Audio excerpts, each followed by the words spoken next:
Hi viewers, welcome to எங்கள் சட்டஸ்க் YouTube channel. இந்த video மூலமாக இபிஎஃப்ஓவில் ஏற்கனவே நீங்கள் லிங்க் பண்ணியிருக்கிற ஒரு பேங்க் அக்கௌண்ட்டை எப்படி சேஞ்சஸ் பண்ணலாம், அது மட்டும் இல்லாமல் இபிஎஃப்ஓவில் வந்துருக்க ரொம்ப முக்கியமான புதிய அப்டேட்ஸ் என்ன அப்படிங்கிற முழு விவரங்களை தெளிவாக பார்க்கலாம். கடைசி வரைக்கும் இந்த வீடியோவை ஸ்கிப் பண்ணாமல் பாருங்கள். வாங்க வீடியோக்குள்ளே போகலாம். ஹாய் ஃப்ரெண்ட்ஸ், நம்ம சேனலை இப்போ தான் நீங்கள் ஃபஸ்ட் டைம் பார்க்குறீங்கன்னா மறக்காமல் சப்ஸ்கிரைப் பண்ணிக்கோங்க.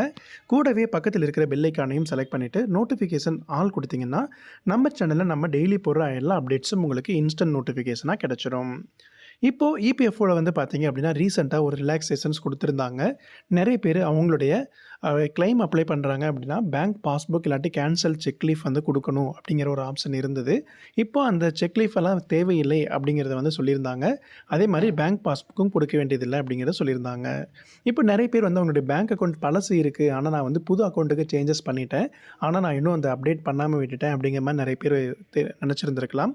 அப்படி இருக்கிறவங்களுக்கு ஒரு ஆப்ஷன் என்ன இருக்குது அப்படின்னு பார்த்தீங்கன்னா, நீங்கள் உங்களுடைய யூஏஎன்ல லிங்க் பண்ணிக்கிற பேங்க் அக்கௌண்ட்டை எப்போ வேணாலும் எந்த டைமில் வேணாலும் நீங்கள் சேஞ்சஸ் பண்ணிக்க முடியும். முக்கியமான ஒரே ஒரு கண்டிஷன், நீங்கள் அந்த பேங்க் அக்கௌண்ட்டில் ஆதார் சீடிங் பண்ணியிருந்தீங்கன்னா போதும், நீங்கள் அதை லிங்க் பண்ணிக்கலாம் அப்படிங்கிற ஆப்ஷன் இருக்குது. அதை எப்படி பண்ணணும் அப்படிங்கிறத ஃபஸ்ட்டு பார்க்கலாம். உங்களுடைய யூஏஎன் மற்றும் பாஸ்வேர்ட் மூலமாக லாகின் பண்ண உடனே உங்களுக்கு மேனேஜ் அப்படிங்கிற ஆப்ஷன் இருக்கும். அதில் கேஒய்சி அப்படிங்கிறத கிளிக் பண்ணிங்க அப்படின்னா உங்களுக்கு ஏற்கனவே சீடாக இருக்கிற பேங்க் அக்கௌண்ட் டீட்டெயில்ஸ் டிஸ்பிளேல இருக்கும். அதை நீங்கள் மாற்றணும்னு நினச்சிங்க அப்படின்னா நியூ பேங்க் அக்கௌண்ட் டீட்டெயில்ஸ் என்ன கொடுக்கணும்னு நினைக்கிறீங்களோ அந்த டீட்டெயில்ஸ் மட்டும் கையில் வச்சுட்டு உங்களுடைய அக்கௌண்ட் நம்பர் ஐஎஃப்எஸ்சி கோடை மட்டும் கொடுத்தீங்கனாலே போதும். வெரிஃபை ஐஎஃப்எஸ்சி அப்படின்னு சொல்லி கொடுத்த உடனே ஐஎஃப்எஸ்சி கோடு வெரிஃபை ஆகிடும். அதற்கப்புறம் நீங்கள் ஆதாரில் மொபைல் நம்பர் லிங்க் பண்ணியிருந்திருப்பீங்க. பேங்க்லேயும் அதே மொபைல் நம்பர் தான் நீங்கள் கொடுக்கணும். மேக்ஸிமம் இப்போ பேங்க்ஸில் பார்த்தீங்கன்னா பேங்க் அக்கௌண்ட் லிங்க் பண்ணுறதே ஆதார் என்ன லிங்க்டு மொபைல் நம்பர் இருக்கோ அதுக்கு தான் பண்ணுறாங்க. அந்த நம்பருக்கு ஒரு ஓடிபி வரும். அதை கரெக்டாக நீங்கள் கொடுத்து சப்மிட் பண்ணிட்டீங்க அப்படின்னா உங்களுக்கு ஒரு நோட்டிஃபிகேஷன் வந்துடும். ஃபஸ்ட்டு பார்த்தீங்கன்னா நோட்டிஃபிகேஷனில் bank account number verification under process அப்படின்னு சொல்லி வரும். அதற்கப்புறம் பேக் எண்டில் அதை அப்ரூவ் பண்ணிவிடுவாங்க. ஃபஸ்ட்டெல்லாம் பார்த்தீங்க அப்படின்னா இந்த மாதிரி நீங்கள் பேங்க் அக்கௌண்ட் மாற்றுறீங்க அப்படின்னா எம்ப்ளாயருடைய அப்ரூவல் தேவைப்பட்டுட்டு இருந்தது. இப்போ பார்த்தீங்கன்னா இந்த பேங்க் அக்கௌண்ட்டை சீடிங் பண்ணுறதுக்கு எம்ப்ளாயர் அப்ரூவல் தேவையில்லை. நீங்கள் ஆதாரில் கரெக்டாக லிங்க் பண்ணியிருக்கீங்கனாலே உங்களுக்கு பேங்க் டீட்டெயில்ஸ் அப்டேட் ஆகிடும். அது மட்டும் இல்லாமல் நீங்கள் மல்டிபிள் பேங்க் அக்கௌண்ட்ஸை கூட உங்களுடைய யூஏஎன் அக்கௌண்ட் கூட லிங்க் பண்ணிக்கலாம். ஆனால் ஒரே ஒரு கரண்ட் ஆக்டிவ் அக்கௌண்ட்டை மட்டும்தான் நீங்கள் டிரான்சாக்ஷன் கிளைமுக்கு யூஸ் பண்ண முடியும். அதனால் இதுக்கு லிமிட்ஸ் கிடையாது. நீங்கள் பேங்க் அக்கௌண்ட் மாற்றணும்னு நினச்சிங்கன்னா கண்டிப்பாக அப்டேட் பண்ணிக்கோங்க. ஆனால் நான் சொன்ன இந்த கண்டிஷன் கரெக்டாக உங்களுக்கு டேலி ஆகுது அப்படின்னா நீங்கள் மாற்றிக்கோங்க. அது மட்டும் இல்லாமல் நீங்கள் உங்களுடைய யூஏஎன் கூட ஆதார் சீடிங் பண்ணுற ப்ராசஸை கம்ப்ளீட் பண்ணியிருக்கணும். அப்படி பண்ணியிருந்தால் தான் உங்களால் இந்த பேங்க் அக்கௌண்ட் டீட்டெயில்ஸையும் மாற்ற முடியும். சப்போஸ் இன்னும் பண்ணாமல் இருக்கிறீங்கன்னா இந்த சீடிங் ப்ராசஸை பண்ணிக்கோங்க. இந்த 2 ஆப்ஷன் நீங்கள் கரெக்டாக பண்ணியிருக்கீங்கனாலே போதும். நீங்கள் கிளைமெல்லாம் அப்ளை பண்ணுறீங்க அப்படின்னா உங்களுக்கு கிளைம் ப்ராசஸில் பேங்க் செக்லீஃப் இந்த மாதிரிலாம் கேட்க மாட்டாங்க.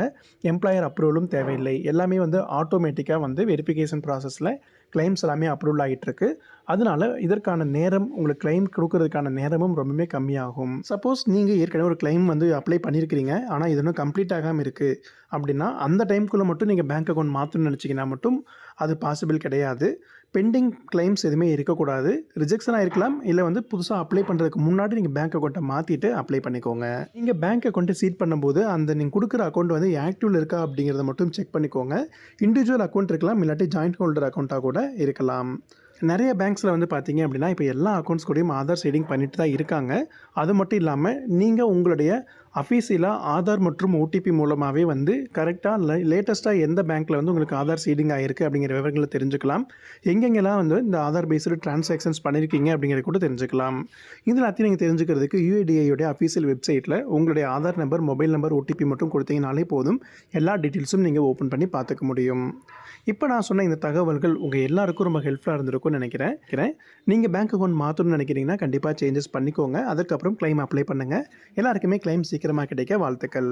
இந்த வீடியோவை மறக்காமல் உங்கள் நண்பர்களுக்கும் ஷேர் பண்ணுங்கள். மீண்டும் அடுத்த வீடியோவில் சந்திக்கலாம். நன்றி.